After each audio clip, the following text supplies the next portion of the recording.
السلام عليكم ورحمة الله وبركاته.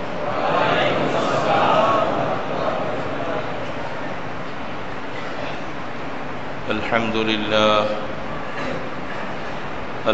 لله نحمده ونستعينه ونستغفره ونؤمن به ونتوكل عليه ونعوذ بالله من شرور أنفسنا ومن سيئات أعمالنا من يهده الله فلا مضل له ومن يضلله فلا هادي له ونشهد أن لا إله إلا الله وحده لا شريك له ونشهد أن سيدنا ومولانا محمدا عبده ورسوله. أما بعد فأعوذ بالله من الشيطان الرجيم. بسم الله الرحمن الرحيم.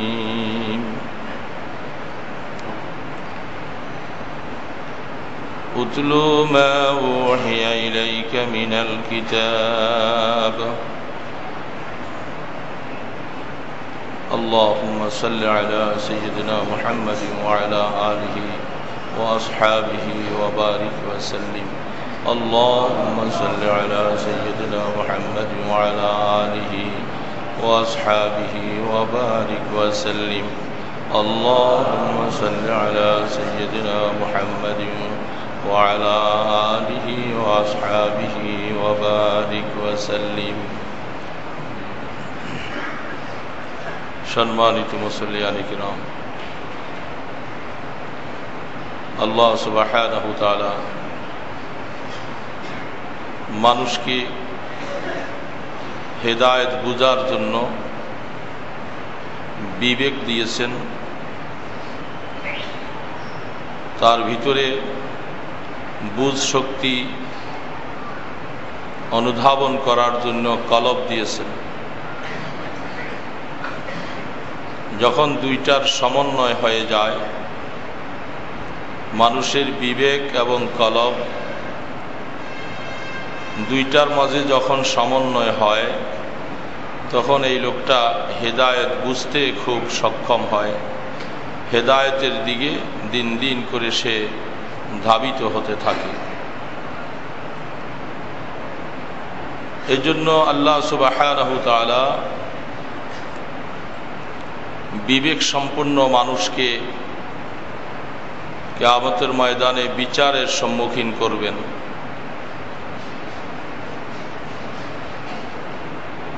এবং কোরআন শরীফের বিভিন্ন আয়াতে আল্লাহ পাক বলছেন, আল্লাহ পাকের সৃষ্টির প্রতি লক্ষ্য করে খুব চিন্তা এবং গবেষণা করবে কারা? যাদের আকল আছে, যাদের দিমাগ আছে, যাদের বিবেক আছে। কোরআন শরীফের বিভিন্ন আয়াতে বলতেছেন, ইয়াতাফাক্কারুনা ফি খালকিস সামাওয়াতি ওয়াল আরদ।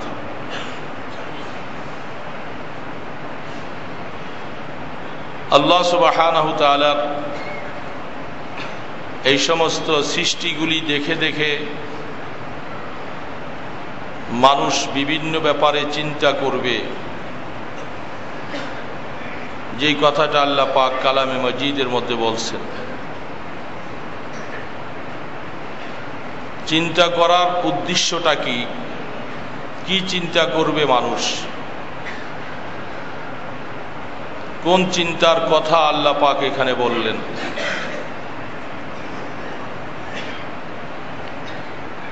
তাফসীর কারকগণ এই সম্পর্কে মত পোষণ করেছেন। আল্লাহ পাকের সৃষ্টিজীব মখলুক দেখে বিবেকমান মানুষ যারা, তারা চিন্তা করবে, এই চিন্তা করে আল্লাহ পাক কি বলছেন যে চিন্তা করে তারা বড় বড় গাড়ি বানাবে, প্লেন বানাবে, দুনিয়ার উৎকর্ষে পৌঁছার জন্য বিভিন্ন রকমের জিনিসকে তারা আবিষ্কার করবে, এরকম চিন্তা করতে আল্লাহ বলছেন কিনা এটা বোঝার বিষয়। যেহেতু আল্লাহ পাক বলছেন ইয়াতাফাক্কারুনা ফি খালকিস সামাওয়াতি ওয়াল আরদ, আল্লাহ পাকের সৃষ্টি দেখে দেখে তারা চিন্তা করবে। একদল মানুষ এই চিন্তা শব্দটাকে নিয়ে তারা খুব গবেষণা করলো, করে করে আমরা দেখতেছি বিভিন্ন পৃথিবীতে নতুন নতুন অনেক কিছুর আবিষ্কার তারা করেছে, এবং আমরাও ওইগুলি দেখে মাঝে মধ্যে খুব সানন্দে মেতে উঠি।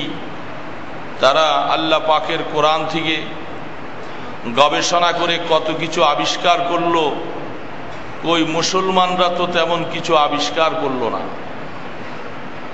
এটা মাঝে মধ্যে বলে নিজেদেরকে নিজেরা নার্ভাস করে ফেলে।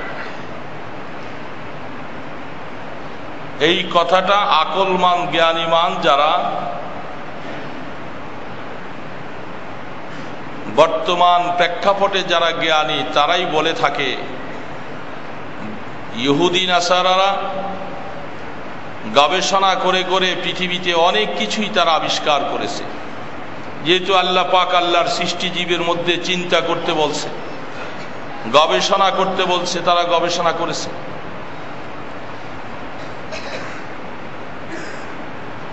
তাফসীর যারা করেছেন,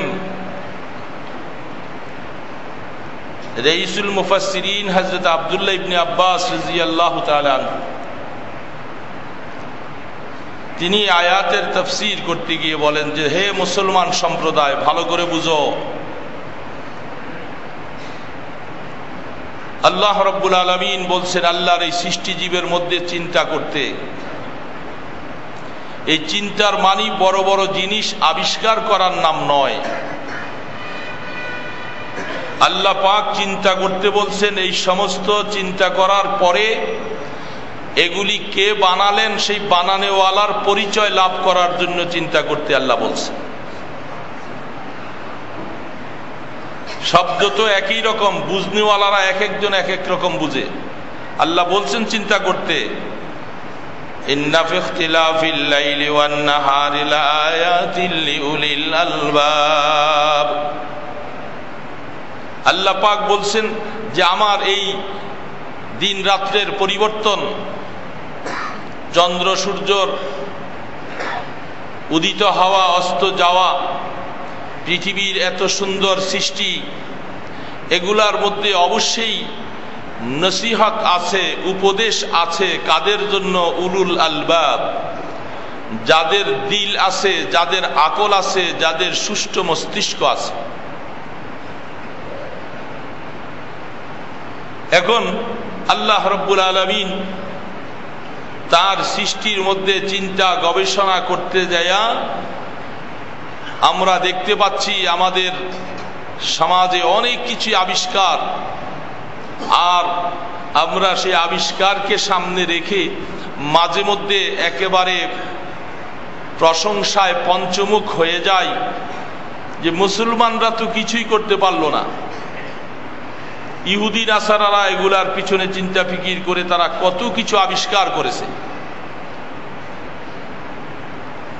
এই কথাটা বলার দ্বারা কি হলো?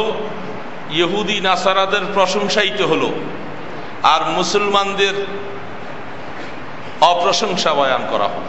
কারণ মুসলমানরা কিছুই করতে, এবং মাঝে মধ্যে শিক্ষিত সমাজ বলতে বলতে হ্যাঁ ইসলাম কি গবেষণা করতে নিষেধ করেছে? আপনারা কি বলেন?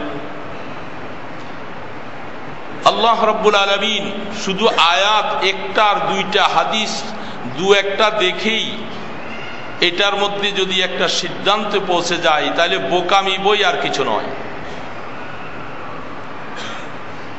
এবং মাঝে মধ্যে আমাদের উপরে হিট দিয়ে বলা হয় ওলামায়ে কেরাম তারা এই গবেষণার ব্যাপারে তারা অনভিজ্ঞ, তারা কোরআন রিসার্চ করে গবেষণা করে, কই কোনো বড় আলেম ওলামা তারা তো এমন কোনো কিছু আবিষ্কার করতে পারলো না। আবিষ্কার তো করলো যারা অমুসলমান, তারা কোরআন গবেষণা করে আবিষ্কার করছে। এই জন্যেই এলেম এবং মালুমাত দুইটা এক বিষয় নয়। আমরা অনেক সময় আমাদের দেশে বলা হচ্ছে এলেম শব্দটা, তার ব্যাখ্যা বলতে গেলে অনেক সময় এটাকে জ্ঞানকেই, যে কোনো জ্ঞানকেই আমরা এলেম বলতেছি। যে কোনো জ্ঞানের মালিক হলেই তাকে মানুষ বলে সে এলেম। তাহলে যে কোনো জিনিসের জ্ঞান অর্জন করলে যদি সেটাই যদি এলেম হয়, বাংলা ভাষায় তাকে জ্ঞান বলা হয়। উতলুবুল ইলমা ওয়ালাউ কানা বিসসিন, যেটা আপনারা বিভিন্ন বাংলা বইয়ের মধ্যে, ইসলামিয়াতের মধ্যে পড়ে আসছেন যে সুদূর চীন দেশে গিয়ে হলেও তোমরা এলেম তালাশ করো, জ্ঞান অর্জন করো। আছে না এই কথাটা? সেখানে বলা হচ্ছে উতলুবুল ইলম, আরবিতে শব্দটা এলেম। বড় পরিতাপের বিষয়, এলেম শব্দটার যে অর্থ হতে পারে, এই অর্থটা বাংলা ভাষায় সাপ্লাই করতে অক্ষম। বাংলা ভাষার যেই শব্দ আছে, এই শব্দ এলেমের অর্থটাকে সাপ্লাই করতে, ব্যাখ্যা করতে সে অক্ষম। বিধায় সে এই কথাটাই বলছে, এলেমের অর্থ সে জ্ঞান বলছে। আরবিতে এল আর বাংলায় তাকে জ্ঞান বলা হয়েছে। এই কারণেই আমরা জ্ঞান বলতে এখন বুঝতে চাচ্ছি দুনিয়ার যে কোনো জিনিসের জ্ঞান অর্জন করুক। ড্রাইভারই অর্জন করছে, এটাও তো একটা জ্ঞান। বিভিন্ন গার্মেন্টসের বিভিন্ন মেশিনপত্র আবিষ্কার করেছে, এগুলি তো জ্ঞানের মাধ্যমে আবিষ্কার করেছে। বিমান আবিষ্কার করেছে জ্ঞানের মাধ্যমে। তাহলে এরকম জ্ঞান অর্জন করাটাই তো আপনাদের পরিভাষায় এটাকে আপনারা এলেম বলতেছেন। আল্লাহ এবং আল্লাহ রসুল এই শিক্ষা অর্জন করাটাকে কি এলেম বলছিলেন? যেখানে যে এলেম অর্জন করার জন্য আল্লাহ রসুল বলছেন প্রত্যেকটা মোমেন মোমেনাতের জন্য এলেম অর্জন করা ফরজ। যেখানে আল্লাহ পাক বলছে আর রহমান খালাকাল ইনসান আল্লামাহুল বায়ান,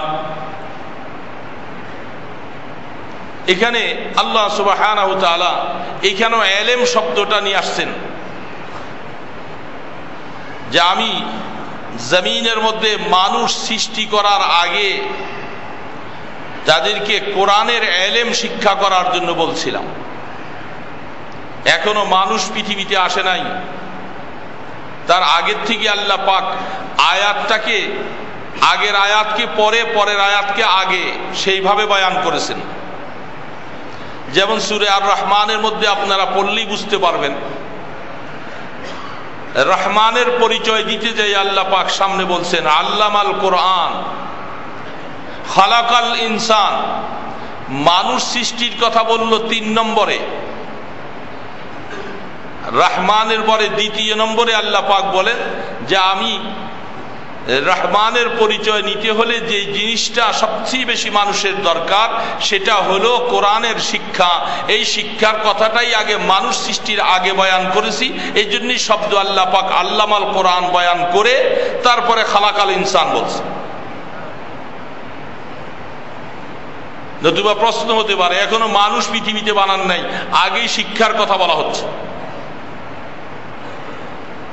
এই জন্য এলেম বলতে আমরা যেই জ্ঞানটাকে বুঝতে চিন্তা করতেছি, আল্লাহ পাকের কোরআন শরীফে বিভিন্ন আয়াতের মধ্যে আল্লাহ পাক যে এলেমের কথা বলছেন, ওয়াল্লাযীনা উতুল ইলমা দারাজাত, অন্য আয়াতে আল্লাহ পাক বলেন ওয়ামা উতিতু মিনাল ইলমি ইল্লা কালিলা।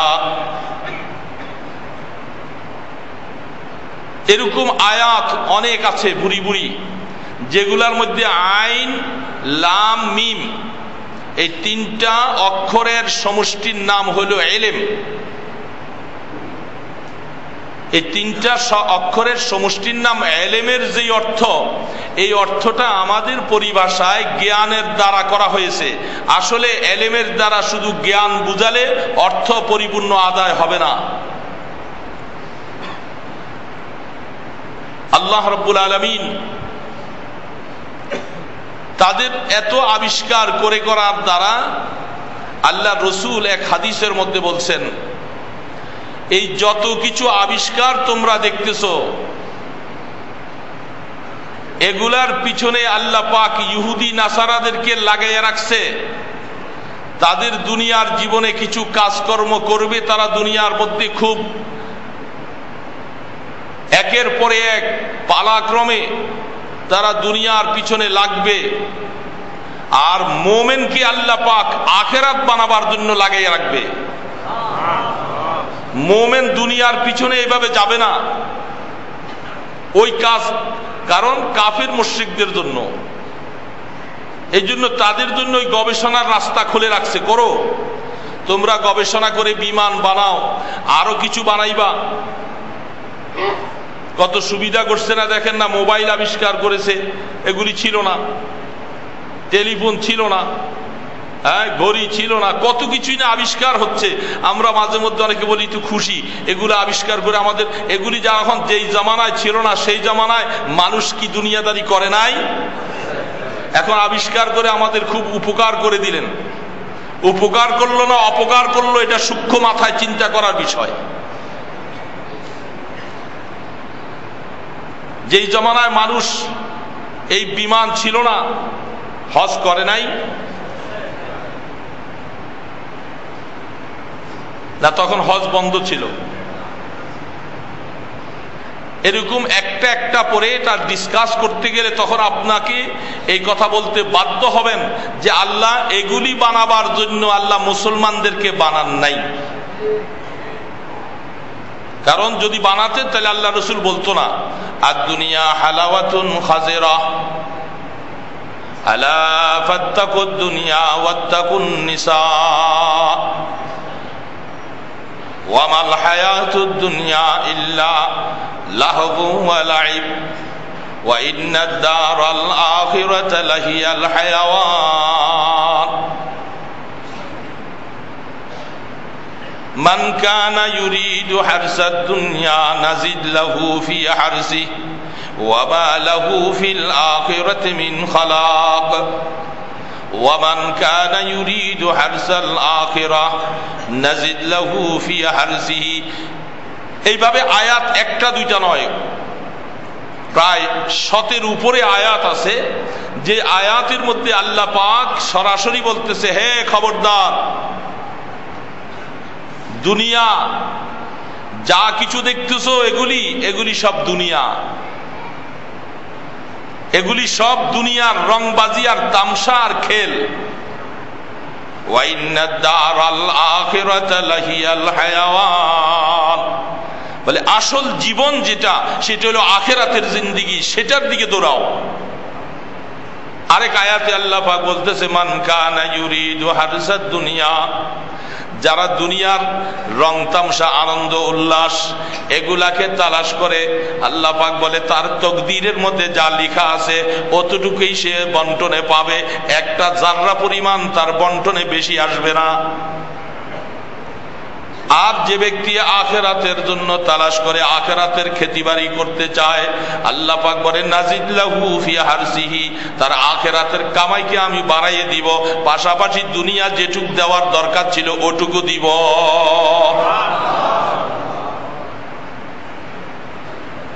তাইলে লাভ কোনটায়? আখিরাতের কামনা হলে দুনিয়া অটোমেটিক আসবে। আল্লাহ পাক বলতেছে এটা যেটা তোমার তকদিরে আছে এটা তোমার আসবেই, কেউ ফিরাবে না, ফিরাতে পারবেও না। আর তুমি আখিরাতের কামনা করবা, আখিরাতের চেষ্টা করবা, দুনিয়া তো এটুকু তোমার আসবেই। আর এই হাদিসের মধ্যে বলতেছে আর দুনিয়া হালওয়াতুন খাজিরা, দুনিয়াটাকে সুজলা সফলা করে আল্লাহ পাক দিয়েছে। খুব সুন্দর, খুব সুন্দর, সুজলা সফলা ঘাসের প্রতি যেমন জানোয়ারের আকৃষ্ট হয়ে যায়, বেঁধে রাখা যায় না, রশি ছিঁড়ে ফেলে, লাগ না পাইলে জিব্বা দিয়ে টানা দিয়ে হলেও নিয়ে আসতে চায়। এটা হলো সুজলা সফলা ঘাস। আল্লাহ পাক কোরআনে আয়াতে এটার দৃষ্টান্ত দিলেন। আল্লাহ রসুল বলতেছে, আর দুনিয়া হালওয়াতুন খাজিরা, খুব মিষ্টি, খুব মিষ্টি দুনিয়া এবং খুব সুজলা সফলা দুনিয়া। এটার কথাটা আগে আল্লাহ পাক বলছেন, বলে আয়াতের শেষে বলে হাদিসে, আল্লাহ খুব সাবধান, খুব সাবধান, ফাত্তাকুদ দুনিয়া ওয়াত্তাকুন নিসা, যেই দুনিয়াটা তোমাদের সামনে মিষ্টি এবং সুস্বাদু, সুজলা করে দিলাম, খবরদার এটার থেকে বাঁচো, সাবধান করে দিলাম। আলা হারফে তাম্বি আরবিতে বলা হয়, যেটা সাবধান করে দিচ্ছে। ফাত্তাকুদ দুনিয়া ওয়াত্তাকুন নিসা, এই দুনিয়াকে তালাক দাও, তালাক দিয়ে রাখো। আর দুনিয়ার এই সহযোগী আরেকটা সম্প্রদায়, সেটা হলো মহিলা। আল্লাহ রসুল বলতেছেন, এটা দুনিয়াকে আরো সাজসজ্জায় পৌঁছাইবার জন্য কারুকার্য সবকিছু সহায়ক করবে তারা, এই জন্য এটাকেও তোমরা বর্জন রাখবা। ওয়াত্তাকুন নিসা। এখন মাঝে মধ্যে অনেকে বলতে পারে, হুজুর তাহলে নেশার থেকে দূরে সরে থাকার মানিটা কি? তাহলে নেশাটা বুঝতেন, তাহলে দুনিয়াটা বুঝে ফেলছেন। দুনিয়া বুঝে আসে নাই। দুনিয়াটাকে আল্লাহ রসুল দুনিয়ার ব্যাখ্যা দিয়েছেন। আল্লাহু আকবার। অনেক সময় বুঝে আসা। হযরত মালিক ইবনে দিনার রাহমাতুল্লাহ আলাইহি, তিনি রাস্তা দিয়ে চলছেন, একটা যুবক ধরনের মানুষ, 32-35 বছর বয়স হবে। জোহরের নামাজের সময় পার হয়ে যাচ্ছে, এমন সময় দেখা যায় ওই যুবক তার একটা বাড়ির কাজে খুব ব্যস্ত, বিল্ডিং উঠাচ্ছে। পরে মালিক ইবনে দিনার রাহমাতুল্লাহ আলাইহি ওকে ইশারা করে বললেন, যুবক তোমার সাথে একটু কথা বলবো। তাকে তো চিনে নই। হুজুর খুব ব্যস্ত আছি হুজুর, কথা পরে বলবো হুজুর। তারপরও হুজুর বলছে, তোমার বেশি সময় নষ্ট হবে না, সামান্য একটু সময় তোমার সাথে দাঁড়িয়ে কথা বলবো। আচ্ছা ঠিক আছে। মালিক ইবনে দিনার রাহমাতুল্লাহ আলাইহি যুবকের সামনে গেলেন, কাছে দিয়ে বলেন, যুবক বাড়ি বানাতে দেখা যাচ্ছে খুব সুন্দর, খুব মশগুল সাথে, একাগ্রতার সাথে বাড়ির কাজ করতেছো দেখা যায়। কয় জি হুজুর, জি হুজুর। হুজুর যে কোন উদ্দেশ্যে আগাইছেন এটা তো সে বুঝে নাই প্রথম। জি হুজুর আসলে। যুবক এত সুন্দর করে বাড়ি বানাইতেছো, জোহরের নামাজ তো পড়ো নাই? কয় না হুজুর পড়ি নাই। তখন তিনি বললেন, আমি তোমাকে একটা প্রস্তাব দিব, দেখি তুমি আমার প্রস্তাবটা গ্রহণ করতে পারো কি। কি প্রস্তাব? তুমি বাড়ি যেটুকু বানাইছো, যেটুকু হয়েছে, এখনো কাজ অনেক বাকি। তোমার এই বাড়ির বাকি কাজগুলি করতে কত দিরহাম দিনার তোমার খরচ হতে পারে, আইডিয়া দিলেন এই পর্যায়ে। যদি যেটা আমরা অনেক সময় শুনলে বলবো এটা একটা পাগলের প্রস্তাব, এই হুজুররা এই কাজই করে, ওনাদের কাজই এই পথ।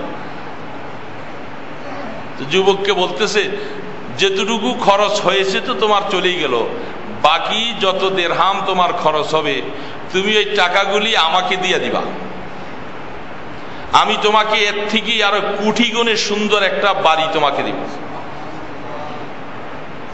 যুবক বলতেছে, এটা আবার হুজুর কি বলতেছে? তবে শর্ত হলো তোমাকে যে বাড়িটা দেওয়া হবে সেটা এখানে পাবে না, এটা তোমার মরার পরে পাবে।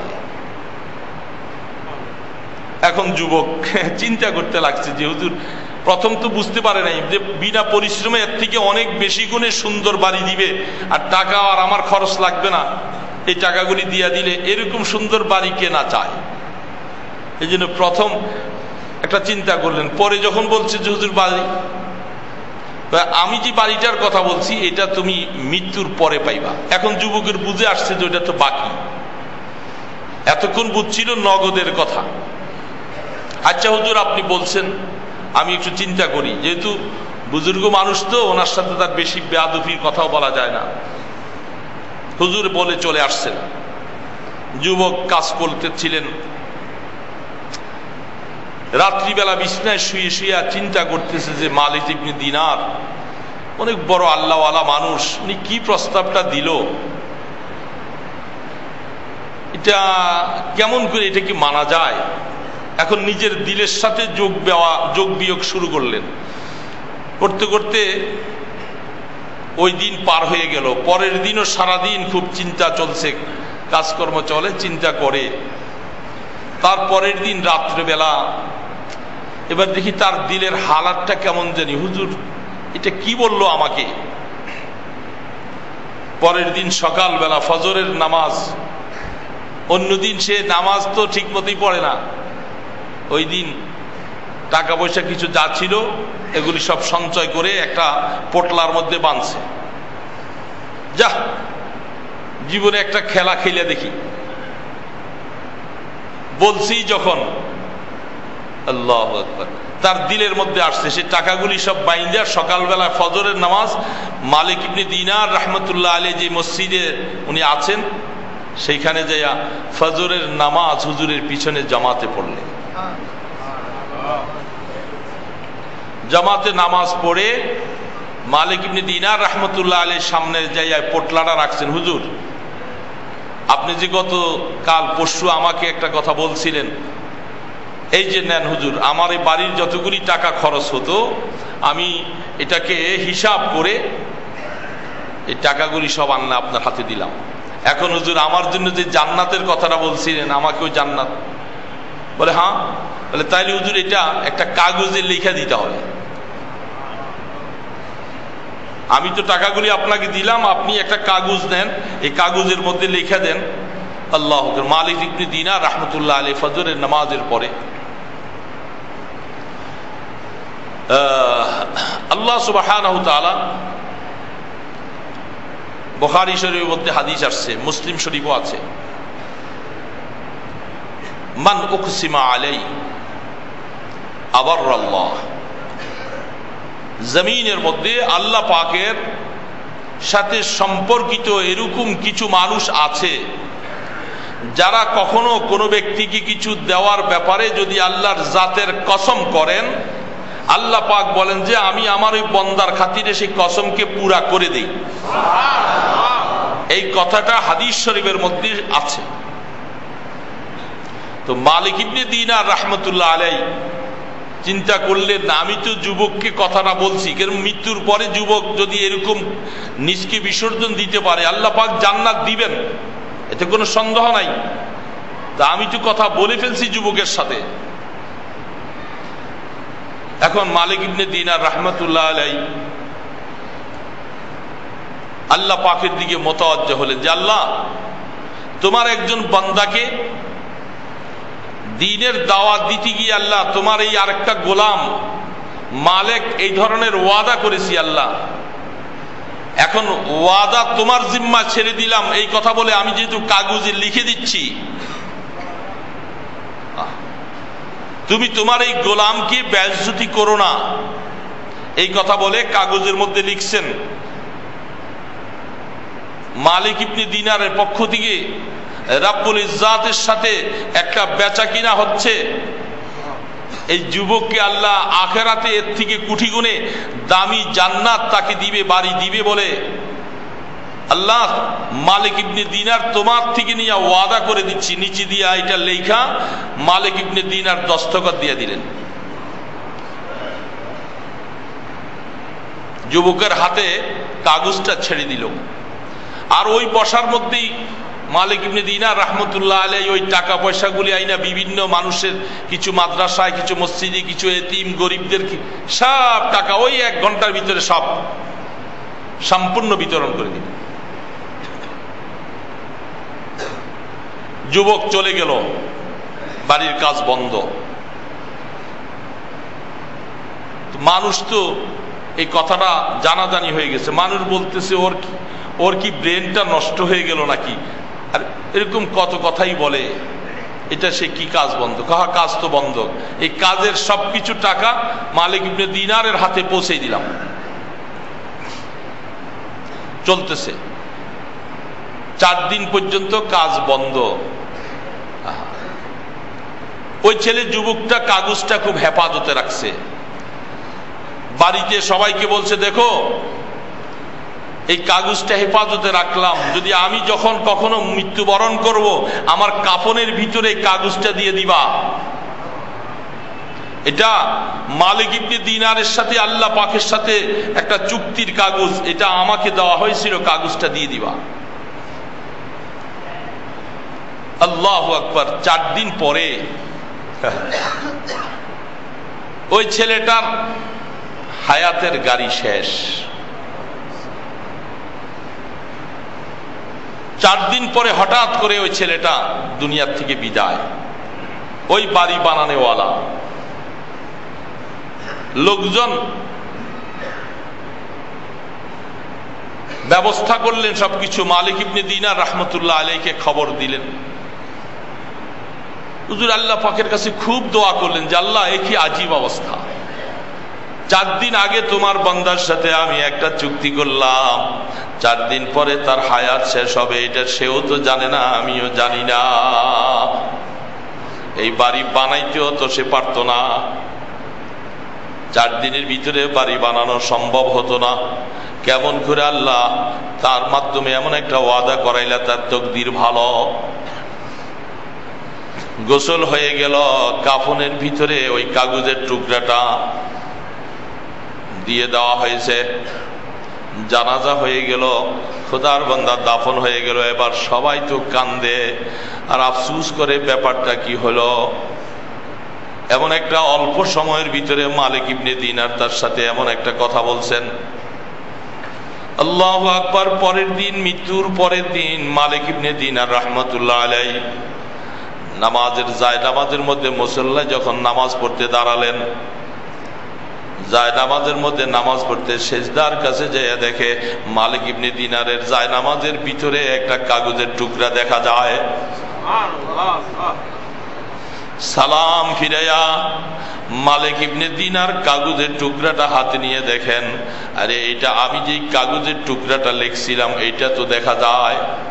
ওই কাগজের টুকরাটার পিছনের মধ্যে লেখা আছে, হে মালিক ইবনে দিনার, তুমি যেই বান্দার সাথে ওয়াদা করেছিলে তার ওয়াদাটা পূরণ হয়ে গেছে।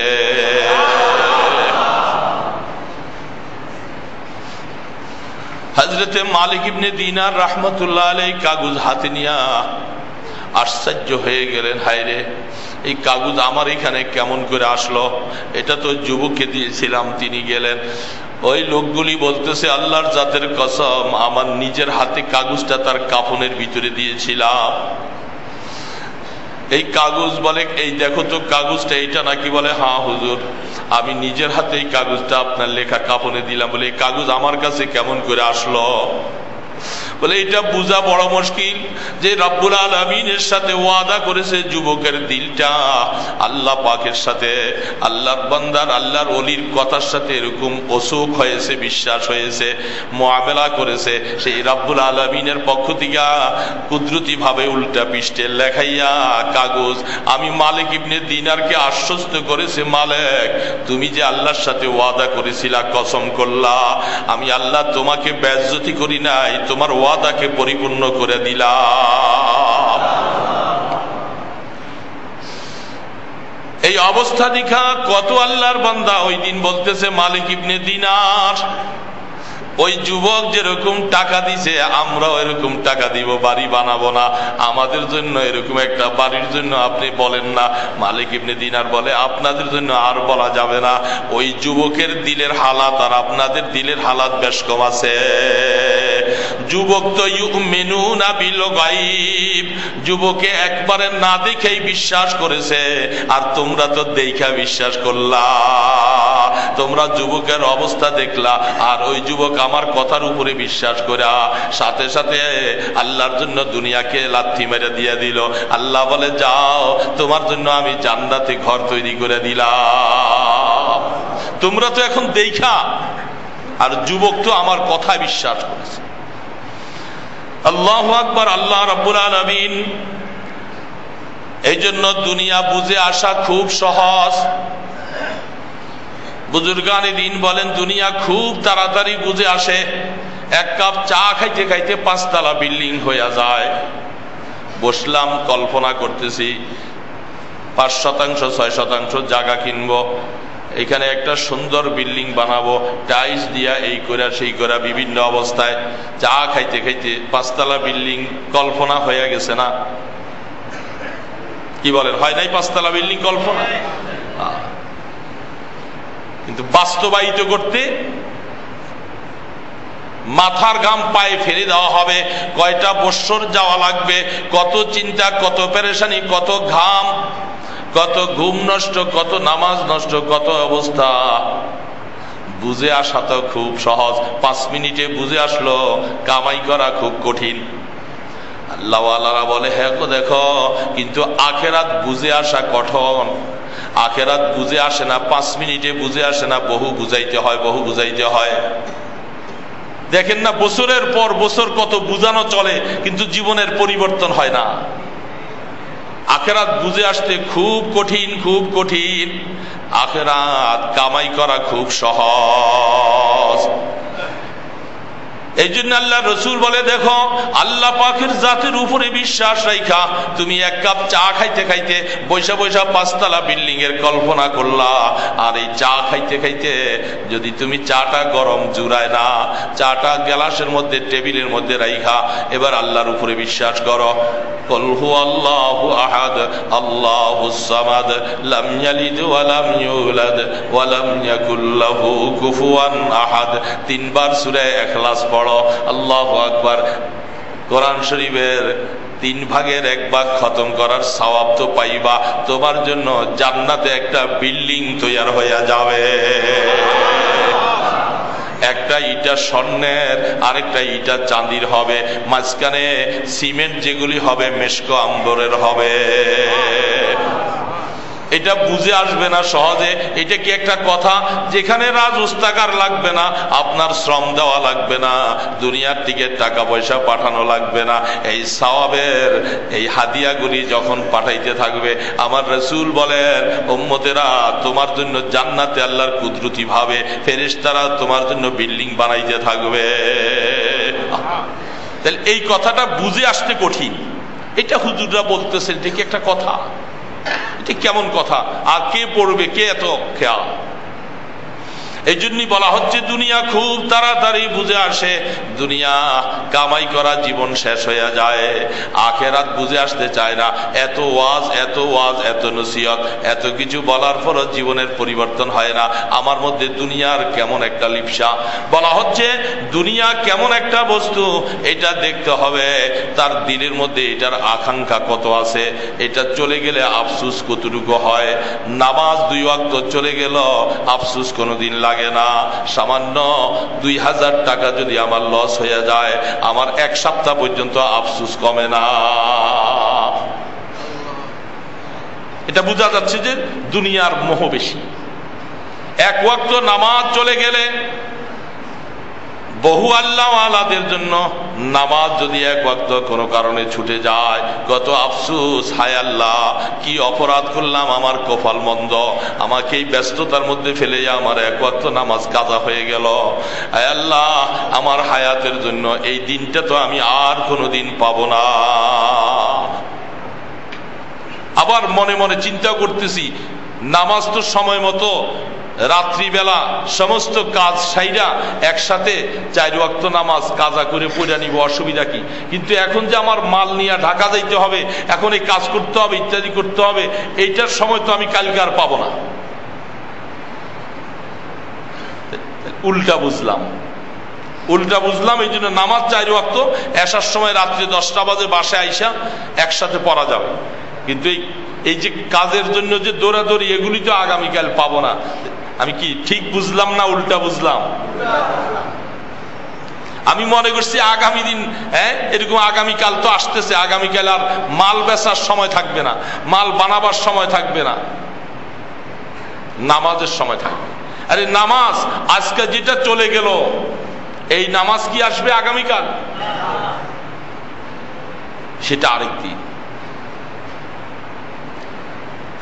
এই জন্য রাসূল পাক সাল্লাল্লাহু আলাইহি সাল্লাম বলো, দেখো দুনিয়া তো এই জন্যই আল্লাহ রসুল যুয়্যিনা লিন-নাস কাফারুল হায়াতুদ দুনিয়া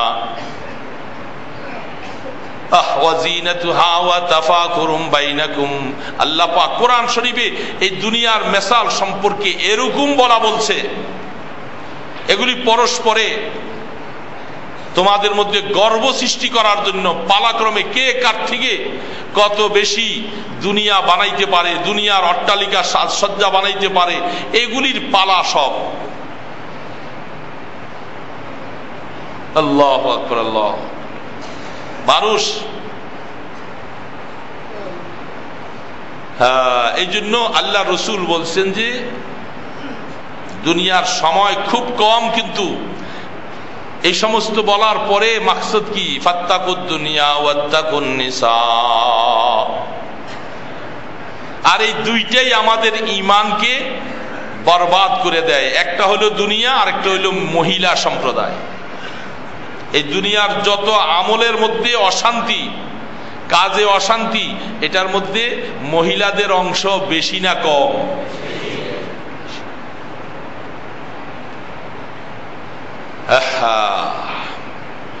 মহিলাদের অংশ বেশি।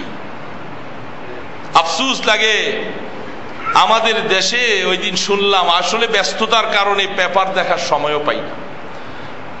পরে কয়েকজন বলল, আমি তো বললাম যে আমি শুনে আশ্চর্য যে হুজুর কিছুদিন আগে আমাদের বাংলাদেশে খেলা উদ্বোধন হয়েছিল ঢাকা স্টেডিয়ামে।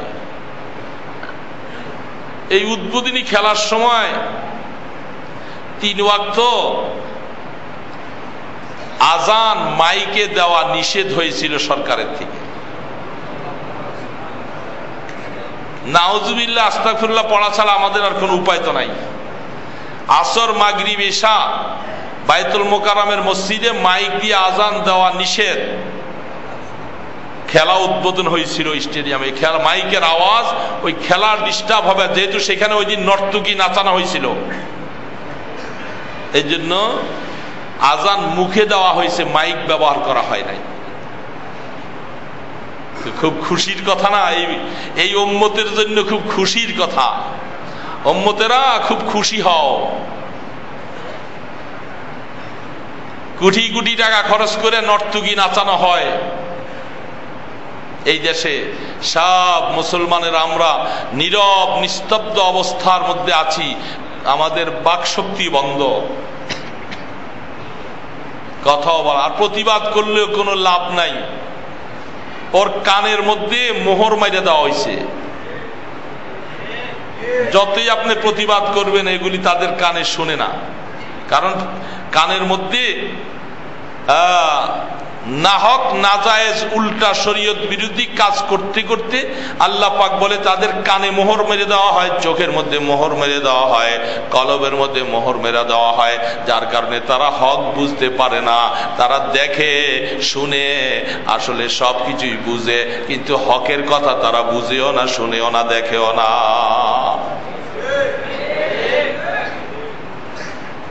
কি না খুশি আমাদের লাগে।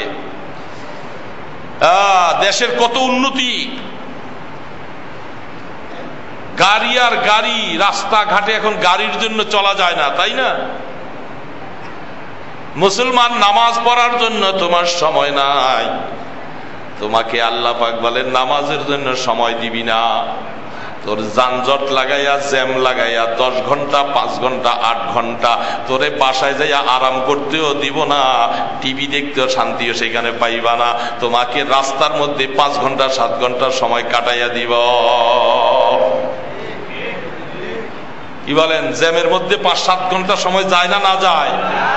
ডেইলি 5 ঘন্টা 4 ঘন্টা 3 ঘন্টা সময় জ্যাম লেগেই থাকে।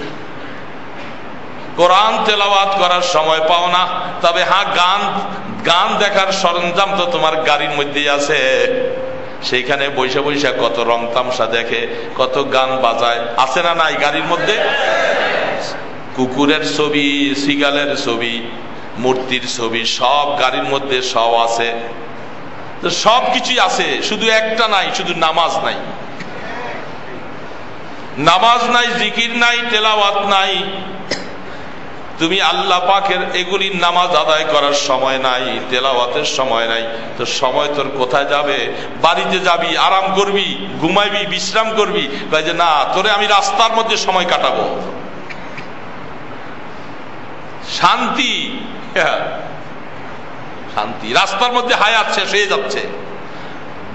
ডেইলি 5 ঘন্টা 4 ঘন্টা 6 ঘন্টা তো রাস্তায় চলে যায়, নামাজ কয়েক ওয়াক্ত চলে যায় রাস্তায়, যায় না? না যায়?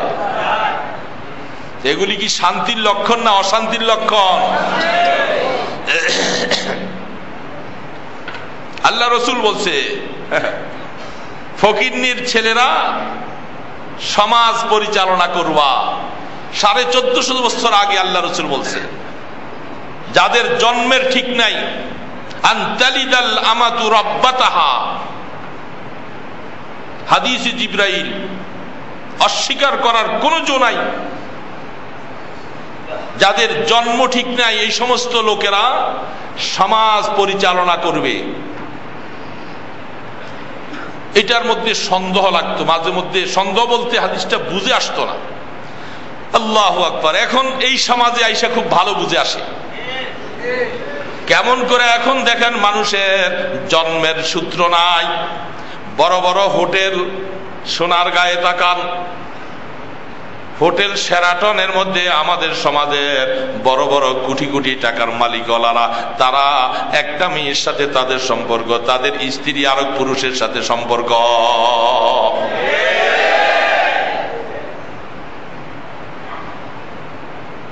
হাজার হাজার ঘটনা আছে। বড় বড় যারা, এরা ছোট মোটো না, এদের জন্ম ওই ঘরের মধ্যে সন্তান আসে না নাই? ওই সন্তানগুলি আস্তে আস্তে লালন পালন হইয়া বড় হইয়া এরা একসময় সমাজপতি হইয়া যায়।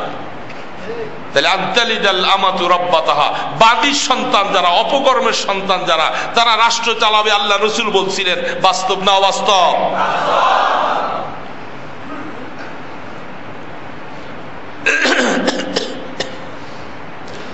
ওয়া আন তারাল উরাতাল হুফাত, আরো কি দেখবা? ফকিন্নির পোলারা এখন কোটি কোটি টাকার মালিক হইয়া বিল্ডিং এর পর বিল্ডিং বানাবে। যারা কোনোদিন জুতা পরবার মতো টাকাও ছিল না, যাদের গায়ে একটা চাদর দিবার মতো টাকা ছিল না, এরকম লোকেরা দেখবা তারা পালাক্রমে অট্টালিকার পর অট্টালিকা তারা বানাবে।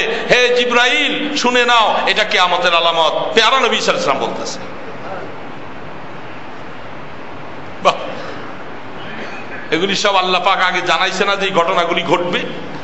এটা আল্লাহ পাক এর আগে আল্লাহ রসুলকে জানাই দিয়েছেন, এই জন্য ভবিষ্যৎ দিয়েছে। তো এগুলি হওয়ার মানিটা কি? এগুলো হবেই তো, যেহেতু ঘটনা এটা আছে, হবে তো হবে। যে আমার আর আপনার করণীয় কি? হওয়াটা তো আমরা ঠেকাতে পারবো না। আপনার আমার করণীয় কি? আমাদের করণীয় হলো আমরা যেন এই খপ্পরে পইরা আমরাও যেন ঈমান হারা হয়ে না যাই। এই কথাগুলি রাসূল বারবার বলছেন। হ্যাঁ, সাবধান,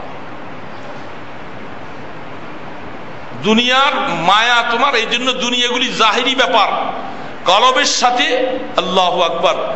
আল্লাহ ওয়ালারা মাঝে বলতে, তোমার কলবটাকে খুলে দেখো, এটার সাথে আমার সামান্যতম মহব্বত, এটা যদি এখন চলে যায়, নষ্ট হয়ে যায়, ধ্বংস হয়ে যায়, আসছিল গেছে গা, কিছু করার নেই।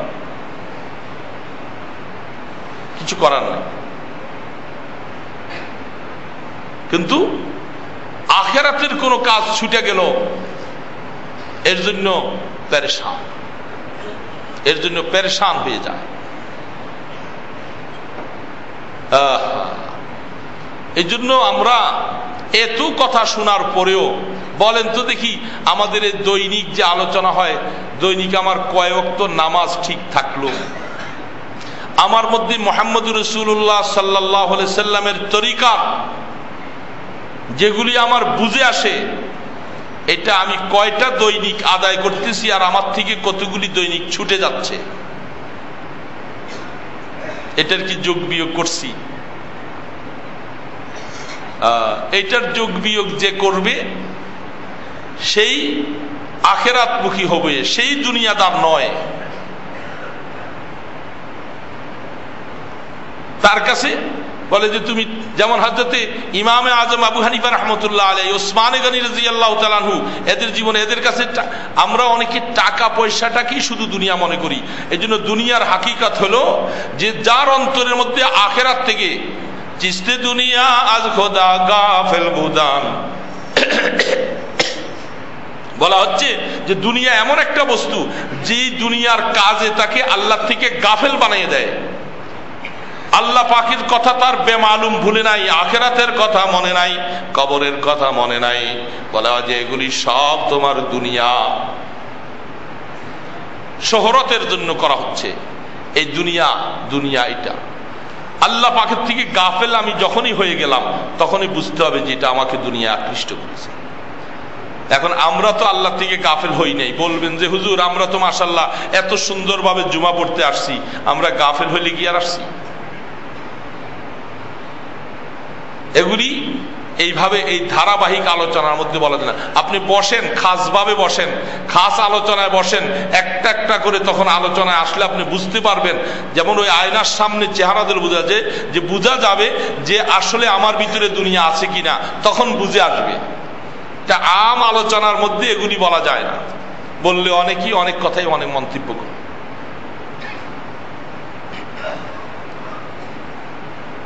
জীবনের অবস্থাগুলি আলোচনা করতে হয়, দেখতে হয়, বুঝাতে হয়।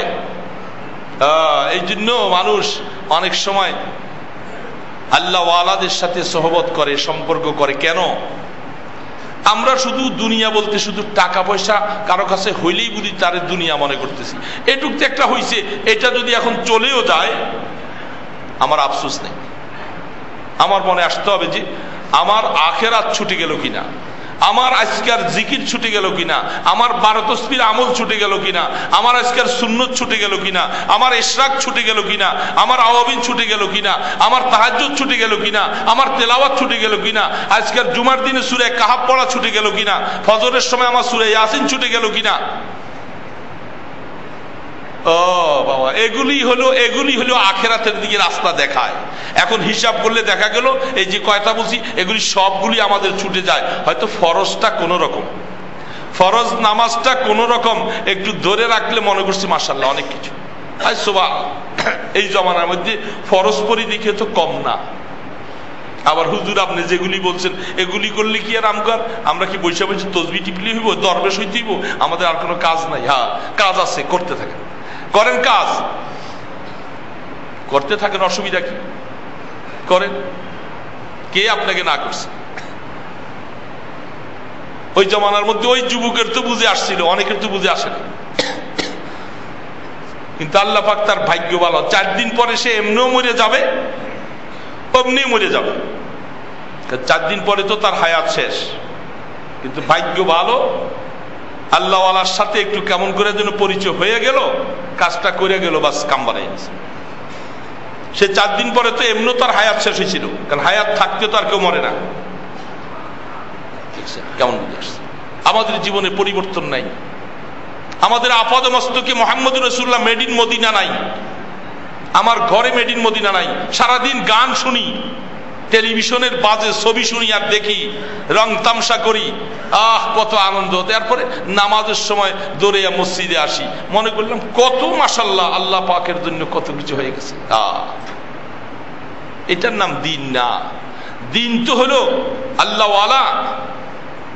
হযরত হাকিম আখতার ফারুক সাহেব আর দুই হযরতের এক খলিফা আরব দেশে চলতেছে, মদিনা শরীফ যাইতেছে, এসি গাড়িতে উঠছে, ছোট মাইক্রো গাড়ি, কয়েকজন, এত গরম, ফুল এসি ছাড়া গাড়িটা ঠান্ডা হয় না। কতক্ষণ পরে ড্রাইভারকে বলল যে ভাই ব্যাপারটা কি, তোমার এসিতে গাড়ি গরম হচ্ছে না, গরম থাকতে ঠান্ডা হচ্ছে না। ড্রাইভার বারবার এসি তালাশ করে দেখে যে ব্যাপারটা কি, এসি তো ফুল। পরে দেখলো যে ওই গ্লাস একখান দিয়া ফাঁক, ওই বলে যে ওই তো আপনাদের ওই যে গ্লাসের ফাঁকে যে বারবার শোঁ শোঁ আওয়াজ আসে, কারণ স্পিড বেশি দিয়া গাড়ি ছাড়লে একটু বাতাস যখন গ্লাস খোলা থাকে শোঁ শোঁ আওয়াজ হয়। পরে বলে যে ওই দেখেন গ্লাস তো ওইটা খোলা, এই জন্যই তো বাতাস বাইরে যায়। তো আল্লাহওয়ালা মানুষ না, এদের কাজ তো এটাই, রাস্তায় চলছে, হঠাৎ করে আল্লাহর তরফ থেকে একটা কথা দিলে চলে আসে। তখন বলে যে দেখো এই সাথীরা, গাড়িটার মধ্যে ফুল এসি ছাড়া কোনো অসুবিধা নাই, শান্তির উপকরণের মধ্যে কোনো অশান্তি নাই, কিন্তু সামান্য একটু গ্লাস খোলা থাকার কারণে ওই শান্তির উপকরণটা এদিকে বাইরে যায়, যার কারণে অশান্তি। এত এসি থাকার পরও শান্তি পাচ্ছি না। ঠিক আমাদের 3.5 হাত বডিটার মধ্যে সব ঠিক আছে, সব ঠিক আছে, এক জায়গা দিয়ে যদি সুন্নতের খেলাফ হয়, বাহিরের দূষিত গরম হাওয়া যদি ঢুকার মতো পারে, তো সারা শরীরটাই গরম বানাইয়া দিবে, আর শান্তির উপকরণ আমার কাছে আর কোনোটাই ভালো লাগবে না, ঠান্ডা লাগবে না। এক জায়গা দিয়া বাহিরের উপকরণ ঢুকতে পারলেই সারছে। এখন দেখা যায়, এই জন্যই বলছি আমাদের সারা জিন্দিগির আপাদমস্তকে প্রত্যেকটার মধ্যে মেড ইন মদিনা থাকা লাগবে, তাহলেই বাহিরের থেকে দূষিত হাওয়া ঢুকতে পারবে না। ওইটাই আমাকে প্রটেক্টেড করে রাখা দিবে, আমার ভিতরে শান্তি আর শান্তি থাকবে। আল্লাহ পাক আমাদেরকে বুঝবার তৌফিক দান করে। একটা এলান হলো,